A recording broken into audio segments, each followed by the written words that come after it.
नमस्कार मित्रांनो, दसऱ्याच्या तुम्हाला खूप खूप शुभेच्छा। तर मुरांबा मालिकेच्या आजच्या भागामध्ये आपण बघणार आहोत की अक्षय हा रमाच्या आठवणीने स्वतःला खूप त्रास करून घेत असतो। बॉक्सिंग करत करत आपल्या हाताला खूप मारत असतो। तेवढ्यात तेथे शशिकांत येतो आणि शशिकांत हा अक्षयला म्हणू लागतो, अरे बछड्या, हे काय चालू आहे तुझे? मला माहिती आहे की मी तुझ्या आईचा छळ करणारा आणि दुसऱ्या मुलीशी संबंध ठेवणारा तुझ्या लेकी मी वाईटच बाप आहे।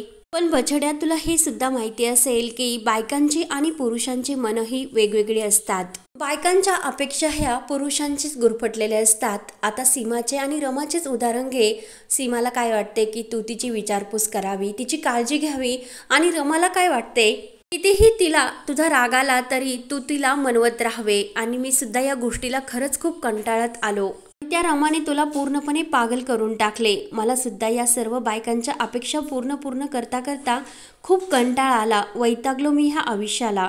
आणि कुठपर्यंत यांच्या ह्या अपेक्षा पूर्ण करायच्या? खरा पुरुष हा भटकण्यात आणि जग एक्सप्लोर करण्यामध्ये आपला आनंद मानत असतो, परंतु ह्या बायकांनी त्याला पूर्ण संसारामध्ये जखडून टाकले। कुठपर्यंत आपण त्यांचे ऐकत राहायचे? आणि आता लग्न समारंभ आणि आता हळदी कुंकवाला सुद्धा बायकांना पुरुषांबरोबर जावेसे वाटते आणि त्या पुरुषांना घेऊन जात असतात। रणांगणावर लढणारा शूर पुरुष, त्या पुरुषाचा घरगडी त्या बायकांनी करून टाकला, असे शशिकांत मुद्दाम अक्षयला चिडवत म्हणत असतो। अक्षयला आणखीनच राग येत असतो आणि अक्षय जोरजोराने त्या स्पंजला आणखीनच जो आपल्या हाताने मारू लागतो। तर शशिकांत म्हणतो की जोरजोराने मार, आणि ती स्पंचिंग बॅगच ही एक बाई आहे असे समज, आणि जोरात मार, असे मुद्दाम तो म्हणत असतो। आणि असाच जोरजोरात स्पंज मारल्याने आपला हात सुद्धा बळकट होईल। तर अक्षय पूर्णपणे वैतागून गेलेला असतो, कारण स्पंज मारू मारू तो पूर्ण असा थकलेला असतो। त्यानंतर इकडे रेवा, जान्हवी, आरती आणि मयूर यांच्यासाठी काही गिफ्ट्स घेऊन आलेले असते, म्हणजे घरातील प्रत्येकासाठी। तेव्हा ती जान्हवी आणि मयूरीला गिफ्ट देते, त्या स्वीकारतात, परंतु आरती मात्र काही रेवाचे गिफ्ट स्वीकारत नाही। रेवा म्हणते की अहो आरती वहिनी, इतक्या प्रेमाने मी तुमच्यासाठी गिफ्ट्स आणले, मग तुम्ही स्वीकारा ते। तर नाराज होऊन आरती ते गिफ्ट स्वीकारते। मयूरी ते गिफ्ट पाहून खूप खुश होते आणि इतक्या दिवसातून माझ्यासाठी कोणीतरी प्रेमाने इतके गिफ्ट्स आणले।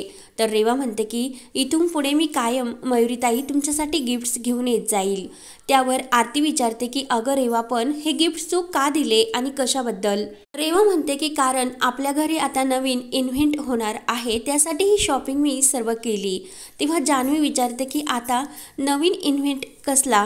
कारण ऑलरेडी आपल्या घरामध्ये इतकी दुःखाची वाईट ही घटना घडलेली आहे, म्हणजे रमा ही घर सोडून गेली। आणि तेव्हा रेवा म्हणते की ती वाईट गोष्ट ही विसरण्यासाठी काही चांगल्या गोष्टी घडायला हव्यात ना, म्हणून ती चांगली गोष्ट घडण्यासाठीच ही शॉपिंग आणि हे गिफ्ट्स आहेत। आणि कसे आहे जान्हवीताई, तुम्हाला त्याबद्दल माहितीच आहे? तेव्हा जान्हवी म्हणते की नाही, मला त्याबद्दल काही माहिती नाही, सांग ना काय आहे? तेव्हा रेवा म्हणते की अगोदर गिफ्ट्स कसे आहे ते तर बघून घे। तेव्हा सर्वजणी आपल्या गिफ्ट्स उचकून बघतात, तर त्यामध्ये सुंदर अशा साड्या असतात। तर जान्हवी विचार करते की ह्या कार्यक्रमासाठी घालणाऱ्या साड्या हिने का आणल्या असेल? मयुरी विचार करते की मी प्रेमात पडले, हिला काही समजले वगैरे नाही तर नाही ना, म्हणून तिने हाय इतकं महागडं गिफ्ट मला आणले असेल। इकडे आरती सुद्धा तोच विचार करते की मी प्रेग्नेंट आहे आणि हे रेवाला समजले की काय, म्हणून तिने इतकी महागडी साडी माझ्यासाठी आणली असेल। त्यावर लगेच आरती आणि जान्हवी विचारतात की अगं रेवा, पण तू हे गिफ्ट कशासाठी आणलेस ते तरी सांग ना। तर रेवा म्हणते की घाई कसली इतकी, सर्व काही सांगणार आहे, पण तोपर्यंत ह्या गिफ्टचा एन्जॉय तरी करा तुम्ही। तर रेवा मनात खूप खुश होत असते आणि मी सुद्धा खूप एक्सायटेड आहे की अक्षय आणि माझं लग्न लवकरच होणार, म्हणून त्या लग्नाची तयारी मी करते आणि मी ते लवकरच तुम्हाला सांगणार। त्यानंतर इकडे अक्षय हा जोरजोराने स्पंज मारतच असतो। तर शशिकांत म्हणतो की चल आपण ना मस्त अशा लास्ट वेगसला जाऊया, तेथे तुला मी जन्नत दाखवतो। तर अक्षय विचारतो की त्याने काय होणार, म्हणून तो जोरजोराने स्पंज बॅगला मारतच असतो। तर शशिकांत म्हणतो अरे तू हे सर्व विसरशील, नातीही क्षणभंगूर असतात, एकदा तू नात्यांना हातामध्ये जर बंद केले ना, सर्व नातीही आपोआप तुझ्या मागे शेपूट हलवत येतील। आणि चल तू तिकडे माझ्या बरोबर जन्नतचा अनुभव घेऊन आपण मस्त असा एन्जॉय करू। तर अक्षय जोरजोराने स्पंज बॅगला मारून शशिकांतला म्हणतो की चला मी तिकडे येण्यासाठी तयार आहे. म्हणून अक्षय लगेच शशिकांतबरोबर जाण्यासाठी तयार झाला. म्हणून शशिकांत तर खुश होतो. त्यानंतर इकडे रमा ही गॅसजवळ असते आणि पाणी तापवत असते. तेवढ्यात तिचे लक्ष पूर्ण हे अक्षयच्या त्या बोलण्याकडे म्हणजे अक्षयच्या आठवणीमध्ये मग्न झालेले असते. तर कावेरी तिथे येते आणि कावेरी म्हणते की अगं रमा, ते गरम पाणी आहे ना, ते जरा मला दे. तेव्हा रमा लगेच पातेलीला काही न घेता हात लावायला लागते. कावेरी म्हणते की रमा, तुझे लक्ष कुठे आहे? अगं हाताला भाजेल ना.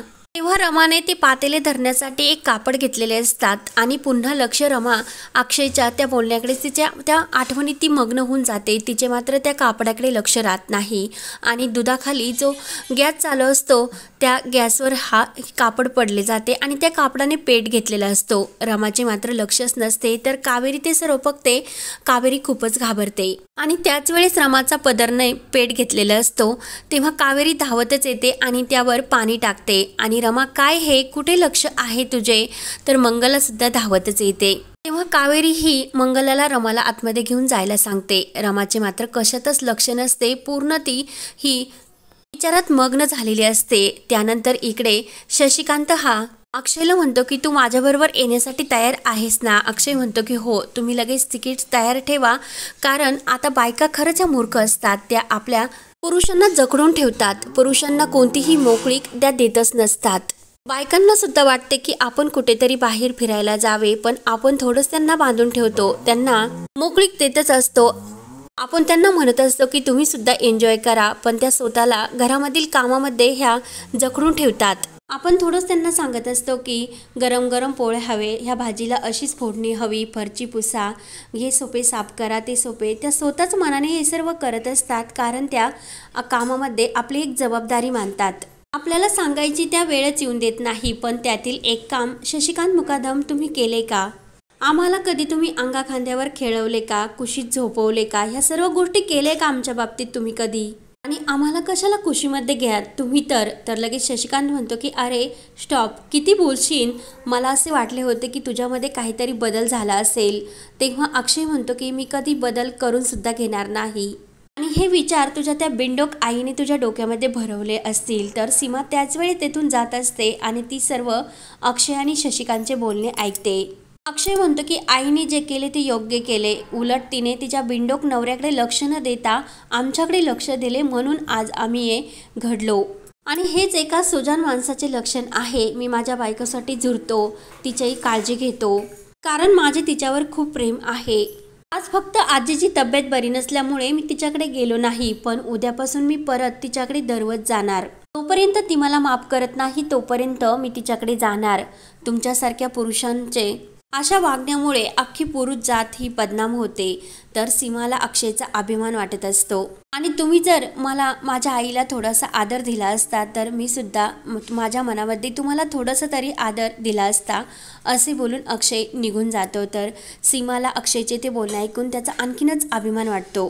त्यानंतर इकडे कावेरी ही सीमाला फोन लावते आणि रमाचे कामामध्ये अजिबात लक्ष नाही आणि झालेला सर्व प्रकार ती सीमाला सांगते. सीमा सुद्धा खूप घाबरते आणि ती कावेरीला म्हणत असते की अगं तू एक काम कर, अक्षय तिथे येणारच आहे रमाची समजूत घालण्यासाठी. त्या अगोदर तू तिला समजून सांग की जे काही झाले होते ते सर्व अक्षयच्या भूतकाळातले होते आणि लग्नानंतर त्याचे आणि रेवाचे काहीच असे नाते नाही. तू प्लीज तिला समजाव. अक्षयचं फक्त तुझ्या रमावरच प्रेम आहे ग. तर कावेरी म्हणते की अगं मला सुद्धा हे सर्व समजते, पण मी रमाला कसे समजावू तेच मला समजत नाही. कावेरी म्हणते की अगं अक्षय आणि रेवामध्ये जे होते ते भूतकाळ होता, परंतु रेवा तर अजून तुमच्याच घरामध्ये राहते, मग मी सुद्धा कसा विश्वास ठेवू ग? सीमा म्हणते की अगं मी तुझी मैत्रीण आहे, माझ्यावर विश्वास ठेव. अक्षयचं खूप प्रेम आहे रमावर आणि अक्षय इतका वेडापिसा झालेला आहे रमाच्या आठवणीत.